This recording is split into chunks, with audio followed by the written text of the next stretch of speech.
Olá a todos, obrigado pela presença. Meu nome é Gustavo Mazon Finesse, estou fazendo meu doutorado na USP com a professora doutora Mônica Lucas como minha orientadora e o Marcos Held como meu co-orientador. Estou estudando práticas interpretativas dentro da musicologia, né, as práticas interpretativas do violone vienense. Neste artigo, que eu pretendo que se torne um capítulo da minha tese, eu foquei no adágio e na prática de ornamentação, improvisação extempore, na virada ali do século XVIII para o XIX, né? Que é na época em que o violone vienense teve o seu auge como um instrumento solista. O violone, então, só para quem não tem familiaridade com esse termo, né? O termo violones é bem genérico, significa viola grande, e pode se referir a muitos instrumentos a depender da época e lugar. Então, na Itália, século XVI é uma coisa, em Viena, no século XIX, é outra coisa, né? Podem ser, dependendo do lugar e época, instrumentos de 8 pés, como a gamba, violoncelo, 16 pés como contrabaixo, violone em ré, que é uma gamba contrabaixo, e o violone vienense, e 12 pés, entre aspas, que é uma categoria que a gente chama alguns instrumentos que estão meio termo ali, que eles estão no registro entre o contrabaixo e o baixo e podem ler em 8 pés ou em 16 pés, pode oitavar ou não. O violone, então, teve ali o seu auge na segunda metade do século XVIII. Ele é um transpositor de oitava, registro contrabaixo. A afinação mais comum é do grave para o agudo, Fá, Lá, Ré, Fá sustenido, Lá. Então é um Lá maior, desculpa, um Ré maior, e com esse bordão normalmente afinado em Fá, mas na prática a gente muda a afinação dele de acordo com a tonalidade da música. Então se a música está em Lá maior, a gente afina em Mi, se a música está em Ré, a gente afina em Ré. E ele tem trastes, então uma das características do seu idiomatismo é montar acordes, né, como um violão, assim, e tocar com o arco fazendo bariolagem, esse tipo de coisa. O repertório desse instrumento tem muitos concertos e sonatas, divertimentos e muita música de câmara, de caráter concertante e virtuosístico. É bem dentro do estilo galante, bem pomposo e elegante. É o primeiro instrumento contrabaixo a ter um repertório solo significativo, inclusive com composições de Haydn, Mozart, Van Hal, Dittersdorf e Hofmeister, entre muitos outros. Tem muita música perdida, lógico, né? A gente sabe que existiu. O próprio concerto do Haydn foi provavelmente o primeiro concerto para o contrabaixo vienense, mas a gente só tem o catálogo, a descrição dele no catálogo lá, os primeiros acordes, né? Perdão. E aí Johannes Matthias Sperger é uma figura muito importante. Ele também era compositor, tem muita peça composta para o vienense. E ele era contrabaixista, ou violonista, virtuoso, muito conhecido. E grande parte do repertório que a gente tem hoje era da sua coleção. Então, graças a ele, foi preservada muita coisa para o violone vienense. Bom, o foco desse artigo é o adágio do concerto número 2 do Karl Dieters von Dittersdorf. Foi escrito em 1767 e a primeira edição que a gente tem é de 1938.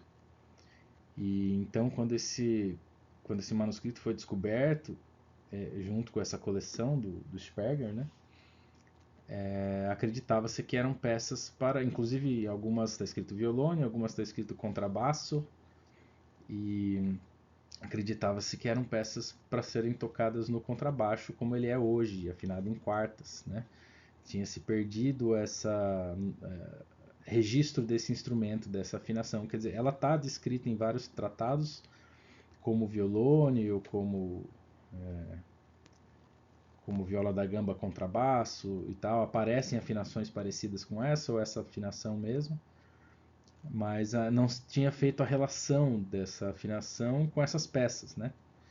Então essa primeira edição ela tem várias mudanças, inclusive uma página inteira que foi tirada fora porque era uma página de acordes que era muito difícil de ser tocado no baixo moderno.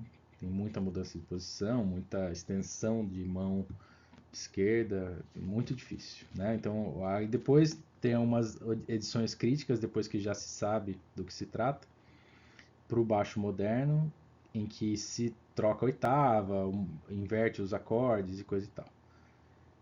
Ainda hoje, o grande problema é que essa peça, muito pouca gente sabe que ela é, na verdade, para o violão vienense e não para o contrabaixo em quartas, afinado em quartas, né? E até hoje é uma das peças de confronto mais pedidas em audições e provas e tudo mais. E a maioria dos contrabaixistas passam uma boa parte da vida estudando essa peça justamente porque ela é tão difícil, justamente porque ela é para outro instrumento, né? A forma tradicional e o manuscrito original é do Sperger, não do Dittersdorf, certo?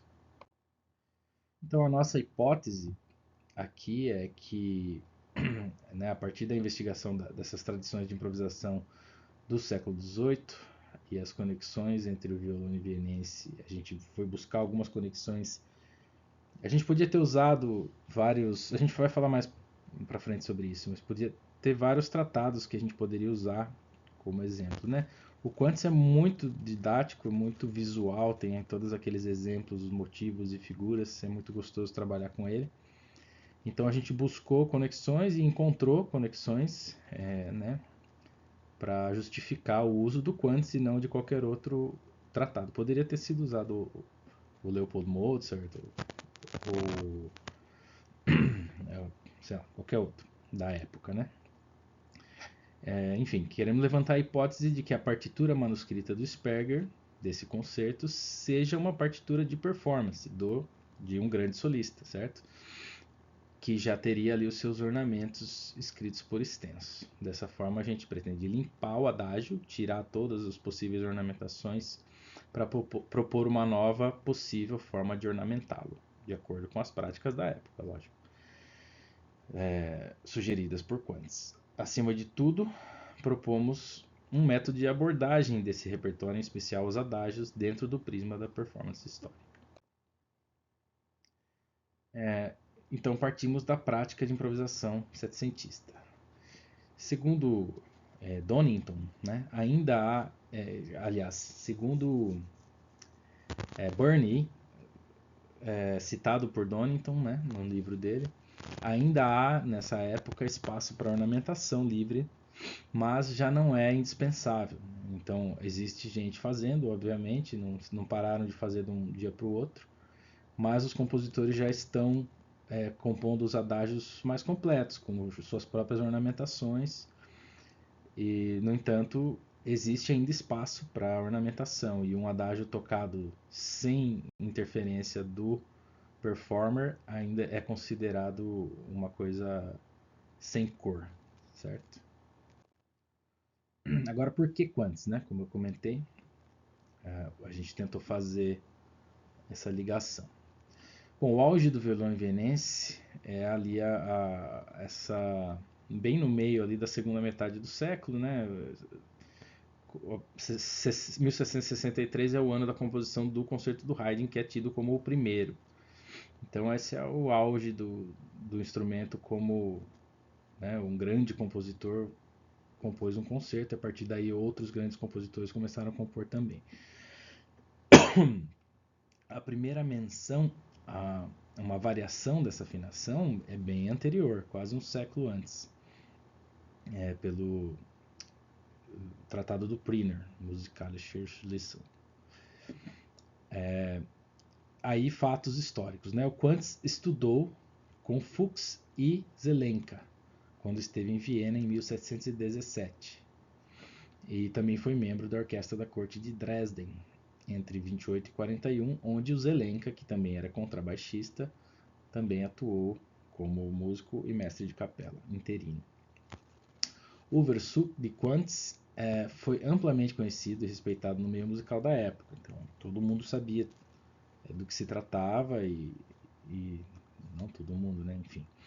E o livro descreve os principais estilos de ornamentação francesa e italiana que eram referências também na Alemanha e em Viena. Compositores e instrumentistas transitavam muito entre as cortes. Tinha muito músico italiano, que é a principal, o foco ali do livro do Quantz é a improvisação italiana. E era pululava de músicos italianos em Viena ali, né? Inclusive os Kapellmeisters. Então, vamos lá, o processo, agora que a gente justificou o porquê dessa pesquisa, o processo que a gente percorreu, né? Primeiro, a fonte primária, que é o manuscrito do Spergel, que está no IMSLP. Tem lá todos, não é só a linha do solo, né? A partitura do solo, tem todo o acompanhamento orquestral. Então a gente pegou e identificou a harmonia a partir da linha de baixo e do acompanhamento. E fizemos a análise harmônica. Escrevemos ali um baixo contínuo, né, baixo cifrado, análise de números romanos, e eu também fiz cifra moderna, porque eu toco popular também e facilitava para mim visualizar a harmonia dessa forma e também para ouvir o acompanhamento no software, no MuseScore. Depois eu fiz a análise melódica, então identificando aí em vermelhinho tudo que é apogiatura e ornamentação e em verdinho as notas de passagem.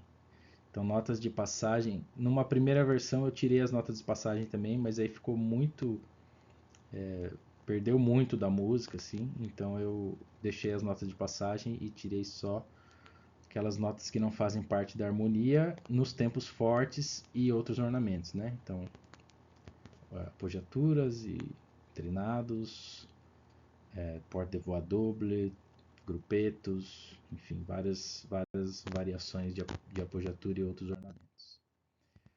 Tiramos tudo isso, fizemos uma limpeza da partitura em 3 etapas. A terceira etapa ficou muito.